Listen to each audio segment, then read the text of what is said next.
I wish I could redirect and ask you because we're still processing it all. But the fact of the matter is Donald Trump and MAGA Republicans grew their electorate, grew their support right under Democrats' noses. They made gains in all these key demographics. In an exclusive one-on-one interview with New York One at City Hall, Mayor Adams was asked why he frequently compares criticism of him to treatment of slaves.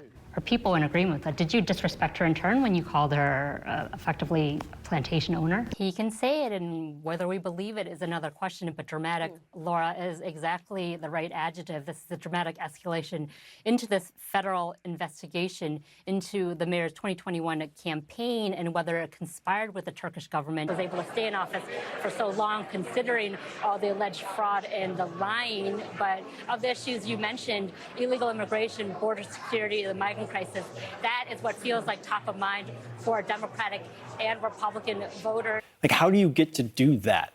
Because you're Donald Trump, and That's he isn't held to account answer, by Republicans. but it's right. He isn't held to account by Republicans, by his party, in the way that he should be. Shelby is right that he's playing both sides. And just saw the web of patronage that is afoot in GOP-dominated Nassau County.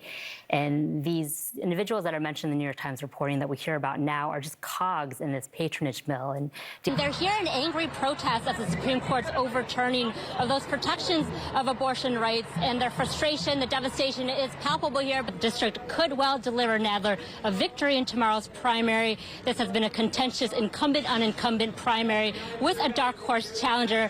Hey, Steph, the members of the New York State Nursing Association and their allies, including elected officials, other labor unions, have been at this since before dawn. They're very used to the long hours. It requires no spin.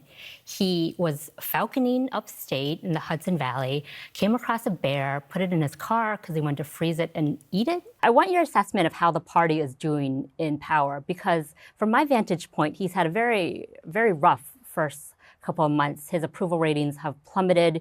He is dealing with a number of challenges, not limited to Frockgate, in which he accepted from a donor very lavish gifts, including clothing, and then there is the cutting of fuel allowances for pensioners. And now he's faced with a decision. Does he give in to the hard right faction of his caucus, or does he try to work out a deal?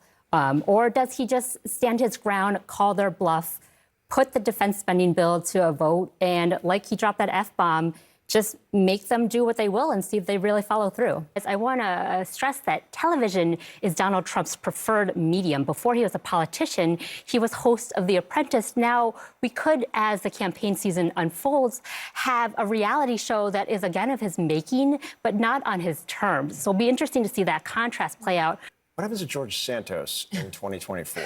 Are you telling me you want a cameo as your Christmas gift? I mean, I'm not going to say no, but I'm not going to say yes. You're going to have to surprise me. But someone asked me recently if he could win elected office again, and like that answer is pretty definitively no. So did Ronnie just call me a scumbag a little bit? Yeah. That's okay, Ron. To be fair, I'm also a scumbag in all this. So, but like, oh yeah, scumbag tonight.